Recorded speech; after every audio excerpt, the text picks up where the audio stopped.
as much as I'd like to avoid the weekend that was, let's do this anyway. And what did we learn this past weekend? Mikey B, we'll start with you. What did you learn this past weekend? The Colorado offensive line is hot garbage.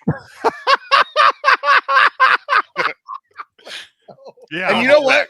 You know what? Thing sucks. Right. I've thought about it.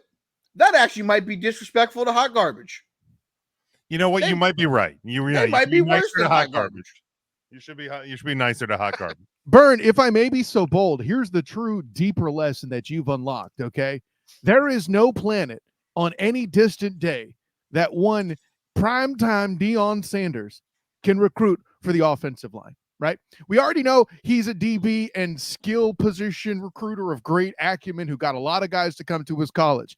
But gentlemen, the guy's trying to protect his damn son who's about to have an NFL career and still could not find appropriate beef to get the damn job done. If you can't be successful. But he's real fast. He'll just run around him. Thank goodness for that, right? He's so fast, he made it off the field before the game was over. Yeah, he's so fast. He had excuses for all the questions about his interceptions before they were asked. It was great. And it's wild how those offensive linemen can't block for him when he, sticks up for him in the post game as well. But I will say this, and I didn't want to lead with this because I don't know if it's true or not, but I feel like it would be the thought process that I would have. Maybe that this is karma because I heard a rumor that every time the Colorado gets a first down, they play Shedur's rap song rather than the fight song. I'm just trying to figure out if this is some kind of way of them being like, you know what? We don't even want to get a first down. It's not the first down. It's for touchdowns. He's telling the band not to play the fight song because they're going to play Shedur's song over the PA, which again, does Deion really have the school by the junk so firmly that they won't go for that? Yes. Apparently so, right? I mean, that Taco Bell money ain't going to fix itself, I guess, right? Because allegedly. The offensive line has made a decision that I think we're all thankful for. It's the fact that they're like boycotting the end zone. They're like, yeah, we're just not going to score because nobody. problem solved. Nobody needs to hear that. Yeah, it's. Maybe the university flexed. Maybe they were like, you got to play the fight song if we score. And Deion's like, fine, then I'm just not going to score. Kudos to the Nebraska band, though. I think they were playing Shedur's song every time they scored. So it definitely got its. That's a lot of airplay then. That's it definitely got its play in Lincoln this past weekend. Joe checking in with us. Colorado sucks. Deion's a joke. I think we can all get on board with that. Hard to find the lies there. I don't know that I would call that analysis, but sure. But in-depth analysis here only on Huddle Up Podcast. Checking in on the comments, Jason says FSU is overrated and will lose to Memphis. Well, I was talking about things we learned this past weekend. I don't know if they're overrated anymore. We already feel like at this point they're getting much more accurately rated. Yeah, we already knew that Florida State wasn't anyway. Student of the game, Kyle Nash. What did you learn this past weekend? I learned that Big Jim Neese owes me an apology. Oh, okay. Fuck you, Cal. Oh yes. There's your apology. Here's my whole thing.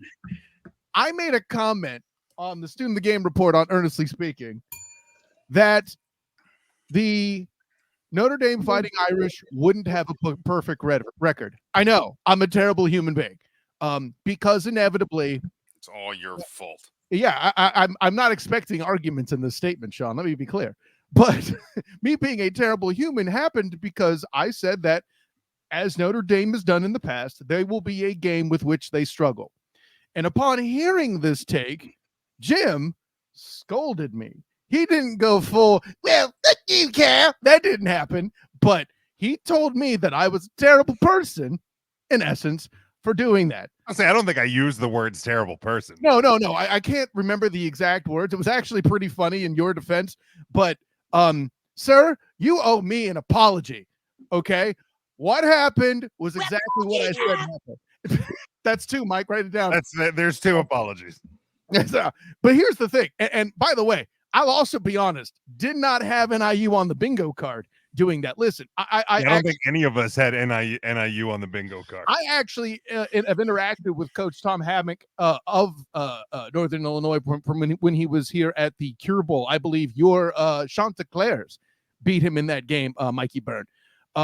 But was a guy that had, I have a whole bunch of respect for it and had great conversations with me in the press. And, I have that much respect for him. But again, with all that in mind, did not have Northern Illinois. Yeah, man, credit to that coaching staff for getting that team ready because they did everything that Notre Dame's coaching staff did not do. Yeah, and in terms of a coaching staff as well, apparently the week prior, Marcus Freeman made kind of a comment, whether it was intentional or not, in the Texas A&M post game about him not knowing who they played the following week, and you should probably figure that out. You don't give a team bulletin board material, man. You don't, and Notre Dame found out the hard way. By the way, on a related note, I did hear and learn about a rumor that the Harbaugh family is boycotting steak for the foreseeable future due to what happened involving Longhorns in Michigan. Moving on. I mean, that is also possible. Look, I have a lot of feelings about what happened on Saturday, and I'll just put it plain and simple. It's unforgivable. You can't lose those games. You can't continue to lose those games. And for every good win that Marcus Freeman has amassed, he's also amassed a very bad loss, and that's very quickly becoming a problem. Obviously a lot of season in front of Notre Dame.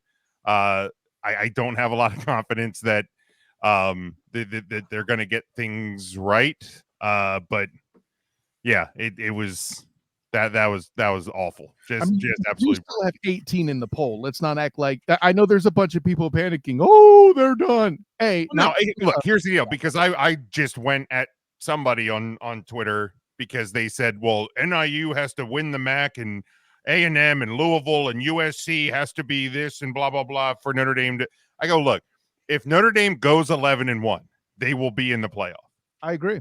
That is a fact. Like you said, Kyle, they are 18 right now. I get that the playoff poll and the AP poll are different things, but if you actually think that Notre Dame will go 11-1 and not make the 12-team playoff, I have some oceanfront property in Lincoln, Nebraska to sell you. It's great. I'll give you a tremendous deal on it. I'm not even going to bring up the committee bias. Go ahead, Bern. I'm sorry. I not to a 10-2 Notre Dame team that loses to a top 8 ranked USC program, if they continue the way that they are, I think still has a conversation to get in as an 11 or 12 seed. At that point, you're going to need help. Yeah, but sure. But there's a possibility there. But there's also, as we talk right now on September 10th, 5 SEC teams that are in the top 6. I don't necessarily know that it's going to stay that way throughout the year because they're inevitably going to start playing each other. Well, and how many ACC teams are about to get displaced further? Correct. So that's what I'm saying. When is Penn State going to eventually fail? All the stuff can still happen. Correct. Right. They almost failed against Bowling Green. Their day's coming. Their day's coming. Penn State fans are like dancing on the grave of Notre Dame. That's fine. I will dance on your grave when your team dies because it's coming. I don't know when, but it's coming. You're still dancing on the knoll. There's going to come the time where we finally figure out that Missouri is who we thought they were. Right. I mean, there's going to be teams that are going to fall apart. A 10-2 Notre Dame team that loses a shit clusterfuck of a game to Northern Illinois and loses a close game to a top 8 seeded USC team, I think there's still a conversation for them to get in. We're not talking Florida State. We're not talking dead upon arrival.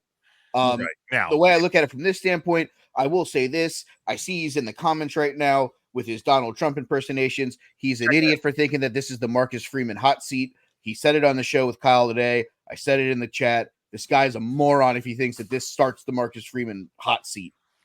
Okay, now this is what I'll say about the Marcus Freeman hot seat. Where's my tea? Hold on. I do not You're think welcome. that I don't think at 1-1 there is a Marcus Freeman hot seat. However, you you can't with a schedule like this, you went out and got a $1.2 million NIL quarterback. You can't go 8-4, 7-5, 6-6 with this schedule. What if this season does not, if the ship doesn't get righted, the question has to start being asked. That's what I'll say. Now, if you finish, 10-2, your only loss the rest of the way is to a USC team who's in the top 10, and it's a close game, and you fight the rest of the way, and you win games the way you're supposed to, you're fine. But you're also finishing the season with stop letting that NIU game happen. But yeah, it really could go a couple of ways here.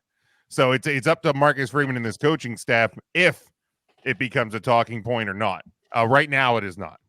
Yeah, and I think when you said the way you're supposed to, that's a really important way to look at it, because I mean, no one's going to be talking about a hot seat necessarily for the next 2 or 3 games, but if those 2 or 3 games are struggles and they're close and they're comebacks and it's not pretty, like, you may not be at a hot seat conversation, but the rumbles are going to start like in South Bend. You're going to start to hear rumbles and whispers. Like, even though it's still early in the season, even if you're still winning those games in the end, and the hope is still there, you're going to have people that are like, this doesn't feel right. This team had too much promise. Like, this guy's ruining a program that was set up for him. Like it's going to be like talk, and you're going to start to hear it. But like Jim said, if you come out and you're like, oh, well, maybe we should actually look at our schedule this week. Maybe we should prepare a little better. Maybe we should actually run some offensive plays. Maybe we should have the right guy being snapped to. Things like that. Get the personnel right, get the plays right, get the game plan right, and it shouldn't be a problem. I was actually your next four: Purdue, Miami of Ohio, Louisville, Stanford. Thank God it's Ohio. Like, you know what I mean? Like, those, you can make an argument. I mean, you lost to Louisville last year, and you can say you had a better team or whatever. But like, you have to win it. You have to win 3 out of 4 of those in convincing fashion. You have to. I would argue you need to win all of those. By the way, Jim, the last time a coach was criticized like this for a stumbling block, this was also the same coach that had the whispers that Sean is talking about, and eventually was one of, if not the only coach in my, as far as I can remember, that led the Irish to 10-win seasons. The same kind of thing existed for Brian Kelly, and I think Marcus Freeman can overcome it. I think this right, and I have to say this because otherwise you'll accuse me of hating the Irish again. I think Freeman is the guy that can overcome this hump and still make the playoffs. And matter of fact, I would argue that Freeman's not going to be measured by 10-win seasons. I think he'll be measured by playoff appearances, which Notre Dame is still very much in the running for. Yeah, and look, I think and hope that Marcus Freeman is, because I really like Marcus Freeman, and I think that he understands Notre Dame. They have this kind of like Hard Knocks documentary series. The first 2 episodes are on Peacock now, that they dropped before the season started, and I think he gets being the head coach at Notre Dame probably more than anybody has since Lou Holtz. So I hope that he can turn this around and be a success, because I really like Marcus Freeman. So I don't want to be the guy. Like, I'm not saying there's a potential hot seat because I want there to be. I'm saying there could be a potential hot seat because games like NIU have happened as much as games like Texas A&M, and that's my concern. Is it? It's not a Marcus Freeman hot seat for me. Is this the Riley Leonard and let's stop bringing in 1 year left of eligibility quarterbacks to be the quarterback at Notre Dame problem? I hope so. I mean, because it was Sam Hartman last year, right, and it's Riley Leonard this year. Right. Maybe we need to get a guy who's got more than 1 year of eligibility left. Yeah, like that's the world we're in. Quarterbacks, grooming quarterbacks within your program is damn near impossible anymore, unless you're already a group that. And it's a risk, because even if you trust yourself to groom one, if you get him into year 2 or 3 and he's starting to show promise and he gets an offer somewhere else that you don't want to match or that you think you can just replace, then they go. Exactly. And so because I mean having these guys for 1 year sets up the opportunity to do that, right. Because every year you get to go recruit guys and say, hey, our guy's leaving, like you want to play as a freshman or a sophomore, come show us what you got.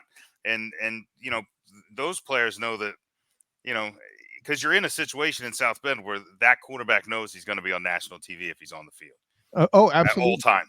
At all times, every game. You're right. But it's also a situation where you're in the spotlight at all times. And if you're not doing well, the negative feedback is way greater than just in a pool of SEC schools. You know what I mean? Like it goes away on a national showcase because every negative SEC story is replaced by a different positive one. Like Georgia's still great, and it just kind of gets lost in the shuffle. Whereas Notre Dame's going to be on every episode of Sports Center, especially if you're failing.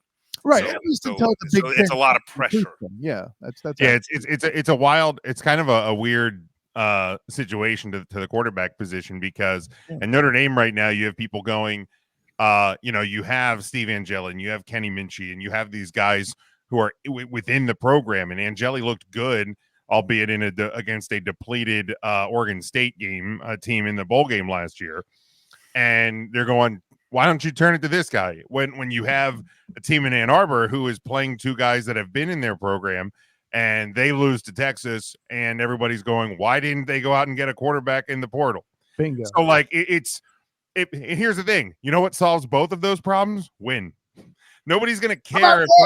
You know what I mean? Nobody's going to care if Riley Leonard strategy from Duke or if he's been a 4-year, project in the Notre Dame system. If they're winning, nobody's going to care if you, if who the quarterback is at Michigan, if they're winning. So you've created the chicken and egg problem then, though. Right. Right. And listen, this is universal. I'm even coming across it in my work actively with the black and gold banneret at UCF. It's not even a nationwide program. It's happening there too. I mean, I don't think it's an insult to call UCF a less traditional power, right? So, yeah, no, this is just what college football is now. All right, Sean, what did you learn this past weekend? I learned that the Cincinnati Bengals are broken, like a toy at Sid's house in Toy Story. It doesn't look right. The pieces are wrong, and things are a little scary. And I don't know. You're going to have a lot of people pointing at Joe Burrow. You're going to have a lot of people pointing at. I don't know that it's one thing. I think it's a little bit of Jamar Chase and his situation. Coming out of training camp, with limited reps. I can't tell you what's going on with Joe Burrow, if it's still not 100% healthy, if it's a little bit of a Carson Wentz fear factor of like not wanting to take the hit, not wanting to get hurt again, just time off, like a lag. I don't know, but something's not right there. Did the Patriots come out with a lot more energy and a very surprising feel to the way they played the game? Sure. I'll give Mayo a ton of credit for getting that team ready. But, when push came to shove and you break the rust off a little bit, I don't think, when you look at it on paper, when you look at those two teams, I don't, that should have just been a situation where the second half was a tale of a different game. And it's not working. I think they missed Joe Mixon a lot. I think, I don't think the running game was a huge problem for him because, frankly, by the second half, they were focused elsewhere. And I can see you, Mike. I know you're holding your tongue there a little bit, but that was one of my big takeaways from the weekend. And I don't know if it was a complete surprise because, obviously with, how long it's been for Joe Burrow, I feel like there was always that risk that it would be a rusty outing, but this looked worse than rust. And they could come out in week 2 and just everybody go, okay, never mind. We're fine. But I think that there's some serious correcting to do there, whatever's going wrong. Mike? No. I'll let you guys all pile on because there you go. Then I'll finish with the cold hard facts of. Well, and listen, there was a lot that Sean said that's practical there that I won't double down on, but I will add this element there too. And I said it on the Earnestly Speaking podcast, Tune to the Game Report. This was easily the worst performance I've seen by offensive skill players as a whole for the Cincinnati Bengals since Joe Burrow arrived. And this is talking even including the year before Jamar Chase did while he was hurt. Like, this was asinine. The way they just handed the ball back to the Patriots. While I was prepared to see, I told everybody that Joey Burrow is overrated now that he's hurt so much as my ego wanted me to wave that flag, I couldn't. There was too many opportunities for young players, backup players that were hitting the field to open the season that normally would not have been due to various pieces of drama and issues that were taking place. Whatever you want to call it. And listen, I'm putting this on all of the fumbling of the football that had nothing to do with one Joey Burrow. I'm not even prepared to blame Joey Burrow for this one. And I hear your point about Mixon, Sean. Obviously, it's a change, but when you put the ball on the ground that much, even a first-year coach like Mayo and a team that's so desperate at the quarterback situation, they're starting a very commendable, formidable Jacoby Brissett that's still obviously not the class of the position and still winning a football game over you. When you have a guy that people are trying to sell me as top 3, that ain't it. Yeah, obviously, the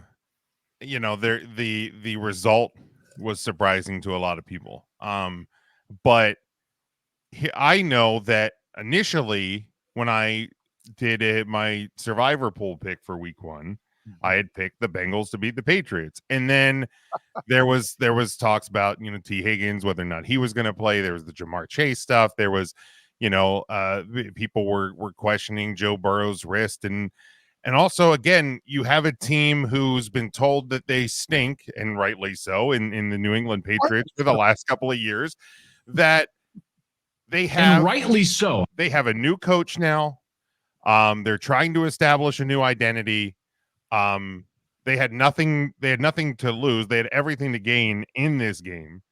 That's a great spot to be in if you're New England. That's a dangerous spot to be in if you're Cincinnati. And I'm staying away from this game.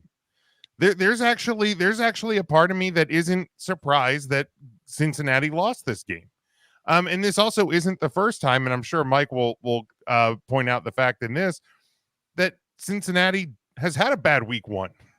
And in today's NFL, when the preseason is such that a lot of starters are not playing in the preseason, you're going to get weird games like the Bengals losing to the Patriots in week 1 this week. So yeah, there's obviously turnover concerns, and there's things that I'm sure Cincinnati wants to clean up, but I'm not as alarmed about the Bengals as I think a lot of teams. I mean, I have them as a wild card team. So I would still have them as a wild card team if I look back over my picks. I'm not changing anything, but Mike, go ahead. Well, but before Mikey goes, Jim, since this was your survivor pool and you had such good analysis in not picking the Bengals, does this mean you have the eye of the tiger? I see what you did there. I don't know. Wow. Ridiculous. Oh, wrong one. There we go. But the first one works. The first one worked just fine. I'll take either of them. I am not. Fine. I did have the sense to pick the Bills, and I wasn't one of like the 42% of people in my Survivor League to be eliminated because they picked Cincinnati. That's not a Survivor League when you get mass murder in week. Yeah, I was going to say it was, But Mikey B. Now we'll go to we're on to Cincinnati, as Bill Belichick might say. Nice. I think the exact approach here is that we're on to Kansas City. And I think that's the thought process here, because let's talk about the things that no one can deny. 34 minutes and 3 seconds to 25-57. An offensive game plan from Gerard Mayo that was running the football. If you watch that game, and it was very effective. Yeah, sure it was. You're absolutely right it was. And you want to know why? Because they broke tackles. Right. Ramondre Stevenson was tackled in the backfield 4 times in the last drive alone for a loss of 3+ yards that ended up being gains of 6 and 7 yards to run out the rest of the clock. This isn't an offensive problem. This is a defensive problem. They've got to hold on to the football. And you can look at me like that all you want, Kyle, because here's the deal. Tanner Scott wouldn't be on the field catching a pass in the red zone if T. Higgins is healthy and Jamar Chase isn't battling the flu.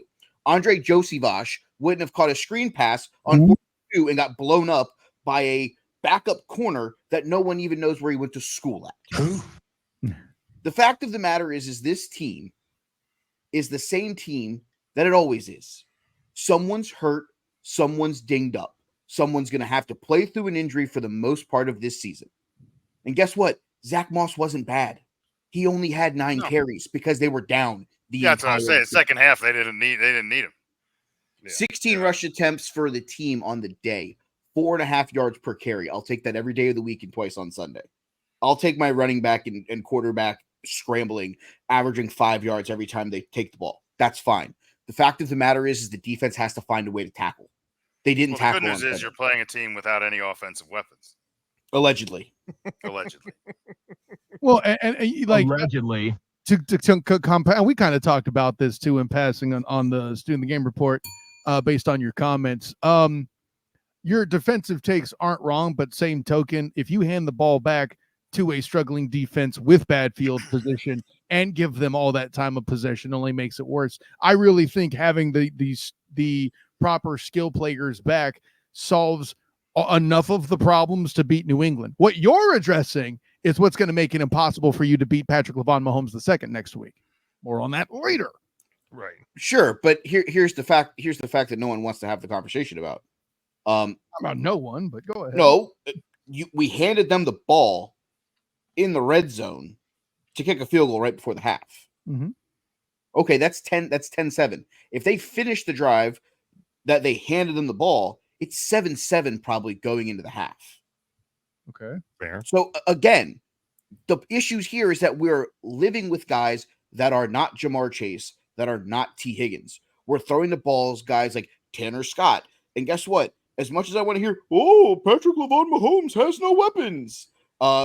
Xavier Worthy is better than Andre Josivach every day of the week and twice on Sunday. You didn't hear that from this guy. Travis Kelce is better than Tanner Scott and Mike Gesicki combined. Sure.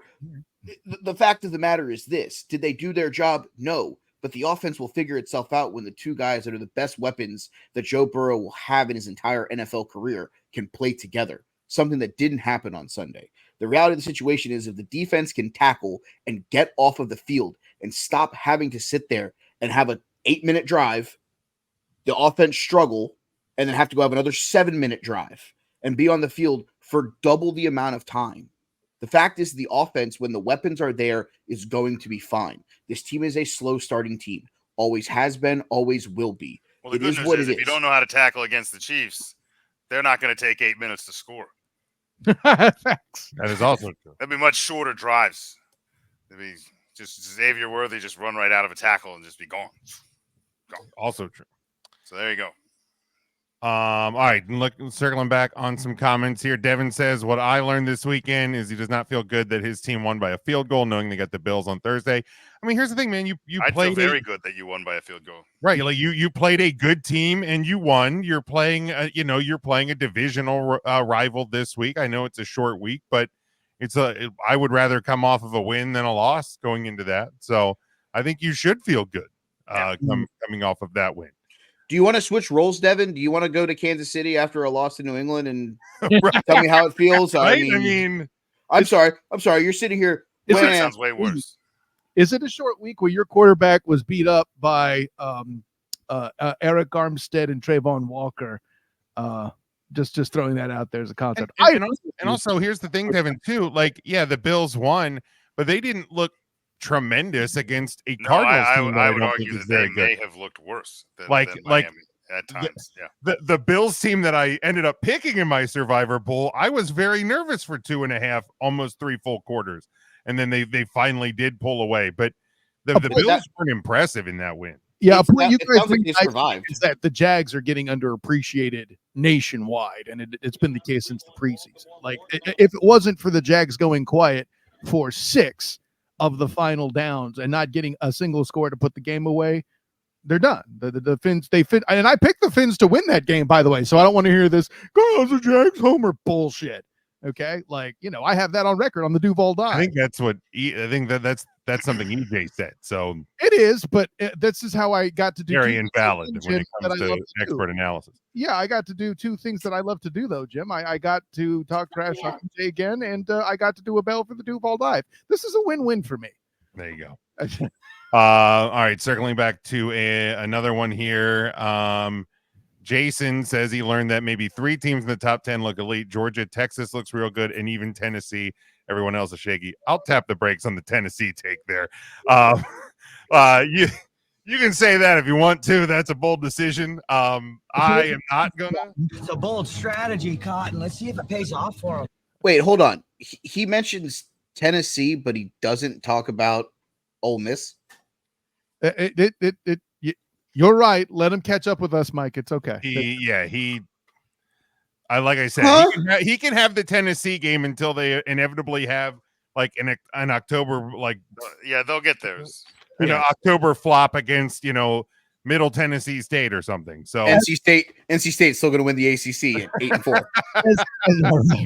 As a young blooming ball knower up to the point where you made that NC State comment and have been exposed like Janet Jackson in a halftime show for your supporting of the ACC. No offense to the Irish fans, non-football teams. So sometimes you just got to let some stuff go, Chief. Let's see here. Joe, I think this is in regards to Marcus Freeman. Honeymoon period over there at least. Feels like no concrete plan at quarterback besides NIL splurges. Yeah, we definitely addressed that. Jason also says he learned that Aaron Rodgers is faking it and hates his team. Well, I mean, Aaron Rodgers hates everything. It's not that he just hates his team. Besides ayahuasca, he hates everything. He likes ayahuasca, nature, and Lazard. Those are like the 3 things he likes. Oh, we got a brawl in the Phillies Rays game right now. Oh, how exciting. I'm missing it. I just turned it off because they hit the home run to take the lead. And I was like, cool, my bet's going to win. Let me watch this other game. Oh, my God. Who the hell cares? I just had to sit here and listen to an ear beating about my team from guys who don't even know what the hell my team is supposed to do the first week of the season, except for be 0-1 every season. Jason's not sold on Ole Miss, but you're calling Tennessee elite. Good job, buddy. Way to go. Great job, pal. Don't do meth. Cut the blue wire. One of the ideas, but it wasn't a very good one. He's rumbling and he's stumbling and he's fumbling and he's Cut the bumbling. blue wire. Don't do meth. Don't smoke crack. Just they're bad. Don't good. Do that. Good job there. Good job there.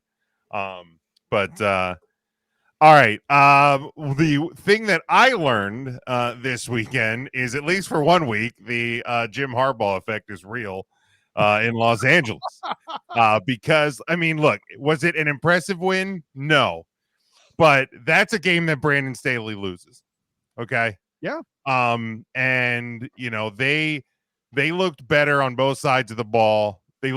Here's the thing. They looked competent on both sides of the ball. I don't think we've been able to say that about a Chargers team under Brandon Staley ever.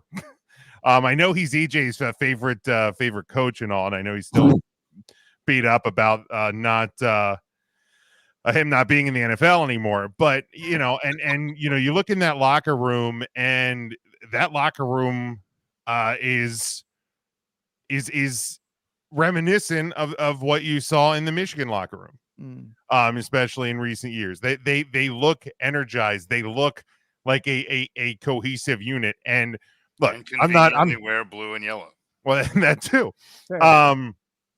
Look, I'm not going to go out and be crazy like EJ in the off season and say that there's a shot that team's making the playoffs, because I don't think there is. Yeah, you've already picked the Lions for the Super Bowl to accomplish that goal. Like but the Chargers, I think, are going to be a better team. They're going to be competitive in more games this year than they've been, and I think it is because of who they have on their sideline. Take it easy, Bern. I'm just making a homer shot. It's fine. By the way, how perfect is Jim coming out for Jim Harbaugh after the losses he took during the college game? It's only perfect that his attitude is, who's got it better than us? That's perfect. I know. J.K. Dobbins effect, I think, is what we're really should be focusing on. Better than us. Nobody. Sean, I know your nickname is the Evil Twin, but don't wish J.K. Dobbins on anybody. I would like to be able The to walk. J.K. Dobbins effect. I would like to be able to Running walk hard. out of this. I would love to walk out of the studio healthy. So let's not, incite J.K. Dobbins. Yeah, the please. J.K. Dobbins effect that's why EJ's not on the program. He caught the J.K. Dobbins. He did. He just Caught it bad. So he no longer has an ACL? None. Although, based on what I know of EJ, I'd question whether he ever had one. That's true. That's true. Considering he hurt himself throwing football with his son last year. Throwing football. And he got like a full body injury. It wasn't like my arm hurts. It was like a full body injury. It's like a body cast. He's just like laying there. Jim, Did you fall off a building? Nah, I threw a football. I threw football with my son. Yeah, not through a football, through football. Your son dunked on him that hard. That's what Well, really yeah, but at this point in his life, his body should be callous to that. We won't go the whole way back around the room, but did anybody else real quick? Did anybody else learn anything from the weekend? Well, I think it's one that doesn't require a lot of feedback, and it's something that wasn't a complete learn. But I think last night I was reminded / it was finalized that I've always said like pretty much every team in the NFL is one injury away from being mediocre, and I said that for years with the Patriots. I said that you're an injury or two away.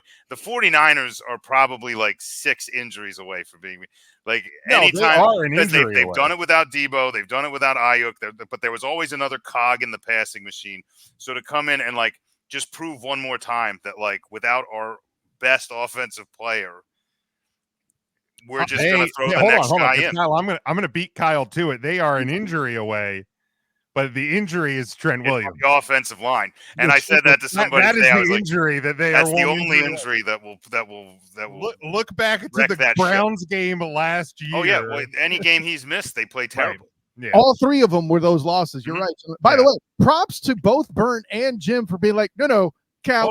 Hold on, we got this for Kyle. We'll do Kyle's slow it down. We'll do Kyle's light work on this one. No, but when it goes to skill position players and defensive players and the depth outside of Williams, I think that team is about as backloaded as any team we've seen for a while. Well, and people like to use the word system as an insult, but in San Francisco's case, the system, and we see it with the running game. And don't get me wrong, Christian McCaffrey, obviously the best running back on that team at the very least. But you take him out of the equation and his backup goes for $140. So against a really good defense. So I mean, the system works. Exactly. Having a great roster is a fucking system. What are we doing here? I don't, whatever. Whatever. I don't get it is what I'm saying. Yeah, I'll leave it at that. I'm saying it's a credit to the coaching staff and what. Oh yeah, no, you aren't. See, and what you said is accurate, but the people that go to the system argument, I don't understand exactly what they mean by the system. Oh yeah, they don't know what they mean by it. No, yeah, exactly. They hear one dipshit on CBS radio at 11 p.m. on a Sunday night, or Emmanuel the system guy, and they're like, "Oh, that's a good quip to have in my arrow to have in my quiver." Like Debo Samuel, great system guy. He's a gadget player. That's all he is. He's a gadget guy. He does this. Right. He runs over here, does that. Well, it's a really impressive gadget, though. It's it's there's gadgets that I would want, like actual gadgets that are fun to have. But being a gadget guy could be a great thing if it's a really good gadget. We really watched though the backup to Christian McCaffrey dominated Jets defense because Brandon Ayuk was not good on Monday night.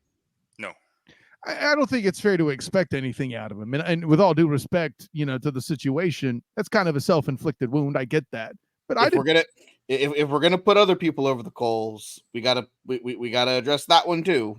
No one said you're wrong to do it. I'm just saying he wasn't that great. Yeah, no one expected it. Debo also was doing gadget things and running behind the line of scrimmage and catching flare out passes for 8-yard gains. The fact that the backup running back, and here's the thing, I'm going to use the term backup very loosely here. I think he's going to be a guy who's going to see the field a lot. And it's not because McCaffrey is going to be hurt.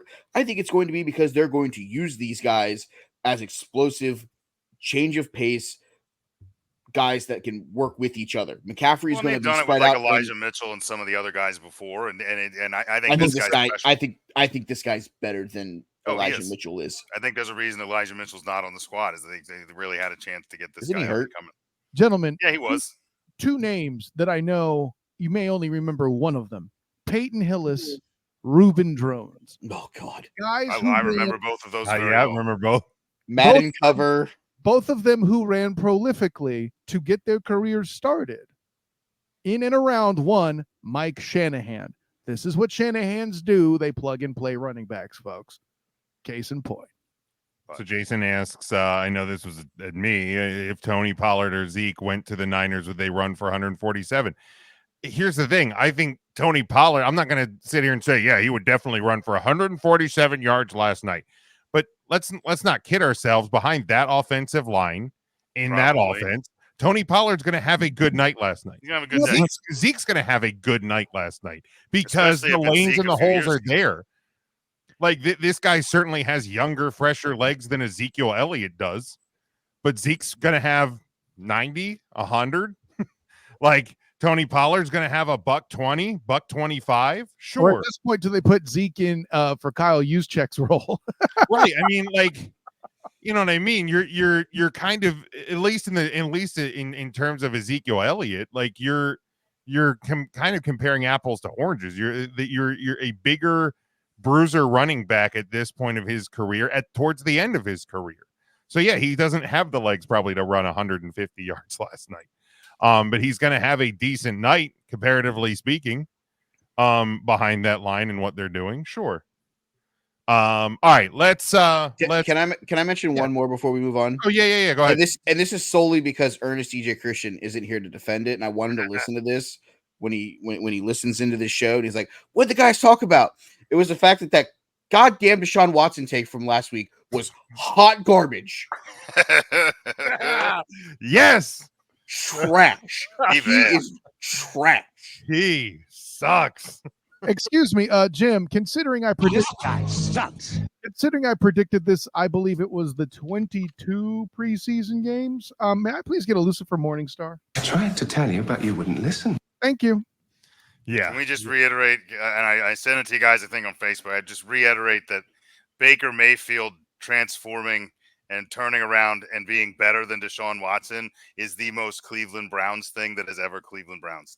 That's such a great take too, Sean. It's so great. Oh my God. Like it's night and day. And to just watch, like look at their last 18 games both on new teams. And Sean, it's may I give you a bell for that take, Sean? Please. Thank you. All right.